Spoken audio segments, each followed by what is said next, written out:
Assalamualaikum warahmatullahi wabarakatuh. Perkenalkan, saya Emrilia Maulana Idris. Di sini saya akan menguak buku LKS Bahasa Indonesia kelas 4 SD semester 2.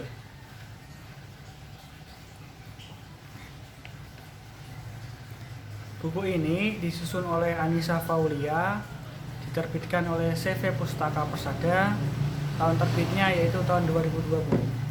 Ukuran buku ini yaitu 19 cm x 20 cm.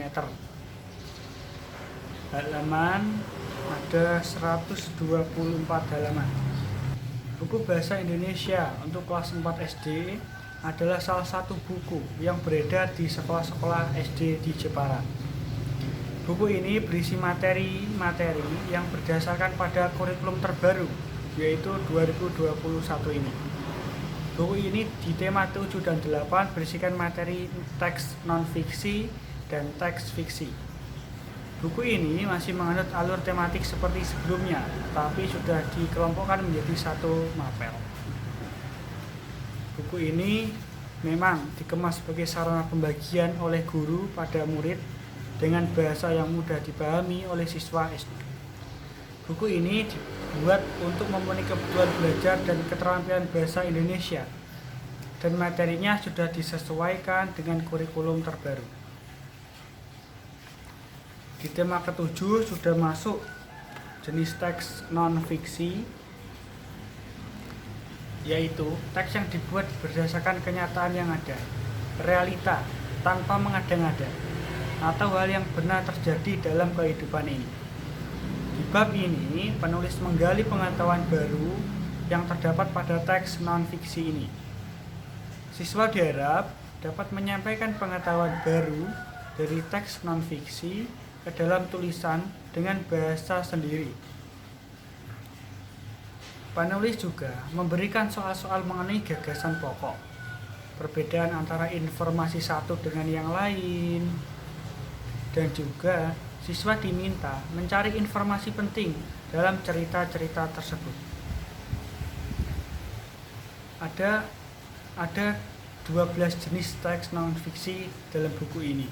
Di antaranya adalah bentuk keragaman masyarakat Indonesia, desa budaya Mampang, melestarikan budaya daerah, budaya Indonesia yang hampir punah, agama Islam di Indonesia, karnaval mini di Sintang, Dayak Kuping Panjang, keunikan dari Kalimantan, mengenal rumah adat di Papua, pakaian adat Jawa, bina desa sadar kerukunan, dan juga R.A. Kartini sang pelopor emansipasi wanita.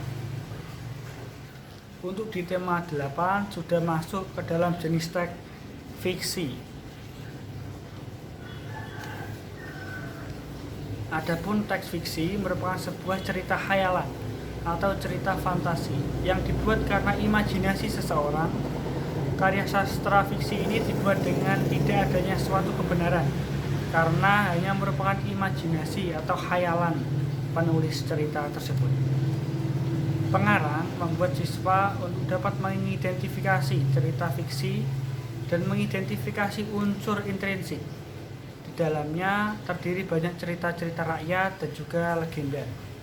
Semuanya ada 10 jenis cerita fiksi terdiri dari legenda Rawapening, burung gagak dan serigala, asal muasal batu menangis, si pitung, persahabatan kerbau dan gajah, asal usul Palembang, asal usul Surabaya, asal usul Telaga Warna, kisah lutung kesarung, asal usul gunung Tampomas. Tidak lupa juga soal-soal di tema 8 ini sama halnya dengan di tema 7 tadi. Selain mencari gagasan pokok dan perbedaan antara informasi satu dan informasi lain, di tema 8 ini sudah diminta untuk mencari tokoh-tokoh dalam cerita dan juga menemukan sifat atau karakter dalam cerita tersebut. Jadi di dalam buku ini fiksinya ada 10, sedangkan non-fiksinya ada 10. Penyusun yaitu Anissa Faulia ingin siswa dapat berpola pikir mana yang cerita nyata dan mana yang cerita karangan.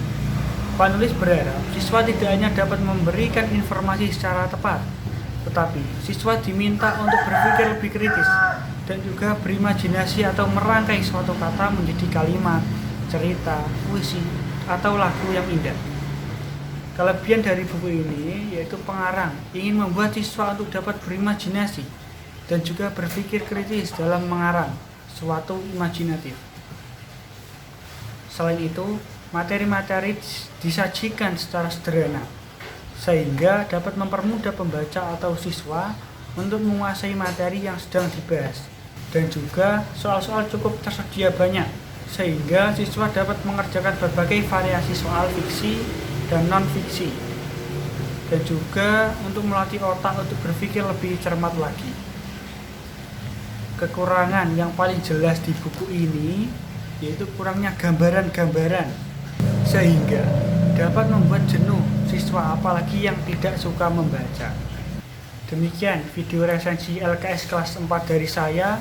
Saya ucapkan maaf apabila salah kata. Saya akhiri. Wassalamualaikum warahmatullahi wabarakatuh.